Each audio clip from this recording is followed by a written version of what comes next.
دینی تعلیمی بورڈ جمعیت علماء ہند کا تعارف، طریقہ کار اور مختصر کارکردگی آپ کے سامنے پیش خدمت ہے۔ اس سے پہلے تمہید کے طور پر یہ بات عرض کر دی جائے کہ دنیا میں بسنے والے مسلمانوں کی تیسری سب سے بڑی آبادی اور ہندوستان کی سب سے بڑی اقلیت مسلمان ہے۔ 2011 کے سینسس کے مطابق مسلمانوں کی کل تعداد ہندوستان میں 14.2% یعنی 17 کروڑ 22 لاکھ۔ 2019 کے ہندوستان ٹائمز کی ایک رپورٹ کے مطابق 0 سے 19 سال تک کے بچوں کی تعداد کل مسلم آبادی کے 47% ہے، یعنی 8 کروڑ 9 لاکھ 34 ہزار۔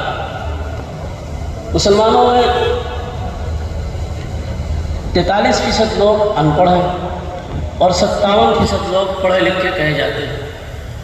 ان 57% پڑھے لکھے لوگوں میں سے اگر 4% مدارس میں پڑھنے والے طلباء کو الگ کر لیا جائے تو 53% جو لوگ پڑھے لکھے کہے جاتے ہیں ان میں بھی بنیادی علم دین کا فقدان ہے، جس کی وجہ سے ان کے ایمان کے بارے میں بھی ہمیں کچھ پتہ نہیں، کچھ کہا نہیں آ سکتا ان کے ایمان کے سلسلے میں۔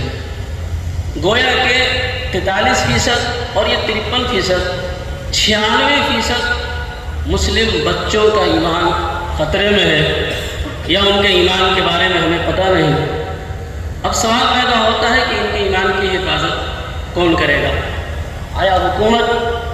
تو جمہوری حکومت کے قیام کے بعد ہندوستان میں مذہبی تعلیم کی ذمہ داری مذہب کے ماننے والوں پر ہے، نہ کہ حکومت پر۔ نمبر 2 گارجین، تو خود ان کے اندر بنیادی علم دین کا فقدان ہے، تو کیسے ان پر بھروسہ کیا جائے کہ یہ اپنے بچوں کی تربیت اسلامی نہج پر کر سکیں گے؟ نمبر 3 مسلمانوں کا اجتماعی ادارہ۔ انہی وجوہات کی بنیاد پر اکابر جمعیت علماء ہند نے اس کام کو اپنے ذمے لیا اور 8 جنوری 1955 کو منظم انداز سے اس کام کو کرنے کے لیے ایک ادارہ قائم کیا جس کا نام دینی تعلیمی بورڈ ہے۔ دینی تعلیمی بورڈ کا مقصد 100% مسلم بچوں کے لیے بنیادی علم دین کی فکر کرنا، علاقوں کے مکاتب کو منظم اور مدارس عربیہ سے منسلک کرنا، بچوں کو اسکول و کالج کی تعلیم کے ساتھ ساتھ مکاتب سے جوڑے رکھنا، مکاتب سے امت کے تینوں طبقے مرد، عورت اور بچوں کو فیض پہنچانا، اس لیے کہ علم دین کا سیکھنا ہر مسلمان مرد و عورت پر فرض ہے۔ علم دین کے 2 درجے، ایک فرض کفایہ ہے جس کی تعلیم مدرسوں میں دی جاتی ہے، حافظ و عالم بنائے جاتے ہیں۔ دوسرا فرض عین ہے جو مکتبوں میں تعلیم دی جاتی ہے۔ اب مسلمان بھی اس اعتبار سے 2 قسم کے ہیں، ایک باشعور مسلمان جن کو ایمان، علم، مطالعہ، تحقیق و جستجو کے ذریعے حاصل ہوا ہو، ان کا ایمان پختہ اور مضبوط ہوتا ہے، کوئی خوف اور لالچ ان کے ایمان کو ڈگمگا نہیں سکتا۔ دوسرے خاندانی و نسلی مسلمان، ان کا ایمان کمزور ہوتا ہے، خوف اور لالچ کی بنیاد پر ارتداد کے شکار ہو جاتے ہیں۔ ہندوستان میں مسلمانوں کے مذہب سے متعلق کئی تنظیمیں ہیں، دنیا میں بڑی تنظیمیں جنہوں نے اپنی رپورٹیں پیش کی ہیں۔ ان میں سے پیو ریسرچ فاؤنڈیشن کے ایک رپورٹ کے مطابق سن 2011 کی مردم شماری میں 2.9 ملین مسلمانوں نے اپنا مذہب بیان نہیں کیا، جنہیں لامذہب شمار کیا گیا۔ اسی طریقے سے 2021 کی ایک رپورٹ کے مطابق 12% ہندوستانی مسلمانوں کا خدا پر یقین کم ہے اور 6% ہندوستانی مسلمانوں کا خدا پر یقین ہی نہیں ہے۔ لہذا ان صورتحال پر قابو پانے کے لیے منظم مکاتب دینیہ کا قیام ضروری ہے، تاکہ اپنے اور اپنی نسلوں کے دین و ایمان کے تحفظ کیا جائے، منکرات و فواحش سے پاک معاشرے کی تشکیل کی جائے، نسل نو کو ذہنی اور فکری ارتداد سے بچایا جائے۔ اس کے لیے ہر شہر، ہر بستی، ہر محلے میں منظم مکاتب دینیہ کا قیام ضروری ہے۔ دینی تعلیمی بورڈ جمعیت علماء ہند نے ابتدا سے ہی منظم مکتب کی تحریک شروع کی۔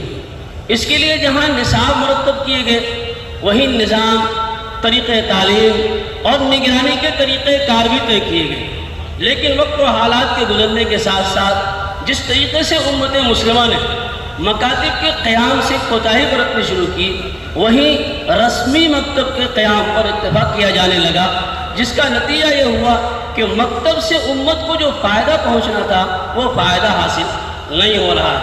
چنانچہ 2017 سے دینی تعلیمی بورڈ جمیعت علماء ہند نے اثر نو منظم مکتب کی تحریک شروع کی ہے، جس سے الحمدللہ خاطر خواہ فائدہ حاصل ہو رہا ہے۔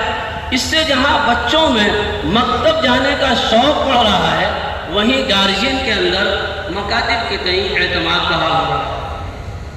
دینی تعلیمی بورڈ کے تحت اب تک کی کارگزاری کہ کل مکتب 10 صوبوں میں منظم مکتب 8072 اب تک قائم ہو چکے ہیں، جو دینی تعلیمی بورڈ سے بالواسطہ یا بلا واسطہ منسلک ہیں۔ دینی تعلیمی بورڈ کے تحت ملک بھر میں چلنے والے مکاتب کی تعداد جو مرکز کے زیر انتظام ہے وہ 269 ہے۔ ان میں پڑھنے والے بچوں کی تعداد 12060 ہے، اور کل علاقائی ریاستی یونٹوں کے زیر انتظام اور زیر نگرانی مکاتب جو چل رہے ہیں ان کی تعداد 30,051 ہے، اور ان میں پڑھنے والے طلبہ کی تعداد 13,28,865 ہے۔ دینی تعلیمی بورڈ کی جاری سرگرمیاں ضلعی و صوبائی یونٹوں کا قیام، اس سلسلے میں صرف 2 صوبوں کے علاوہ چھتیس گڑھ اور اڑیسہ کے علاوہ باقی پورے ملک کے تمام صوبوں میں صوبائی یونٹیں قائم ہو چکی ہیں۔ جز وقتی مکاتب میں جدید نصاب تعلیم کا اجرا، نیا نصاب جو مرتب کیا گیا ہے 1 گھنٹے کے لیے، اس سلسلے میں کوشش کی جا رہی ہے کہ اس کو جاری کیا جائے۔ جز وقتی مکاتب میں اسکول کی چھٹیوں میں سمر کیمپ کا انعقاد، ہر سال 1 تا 30 رجب 1 ماہ دینی تعلیمی بیداری مہم جو ابھی فی الوقت جاری ہے، مکاتب کے اساتذہ کی ٹریننگ اور ان کے لیے ورکشاپ، یہ سرگرمیاں جاری ہیں۔ جزاک اللہ، السلام علیکم۔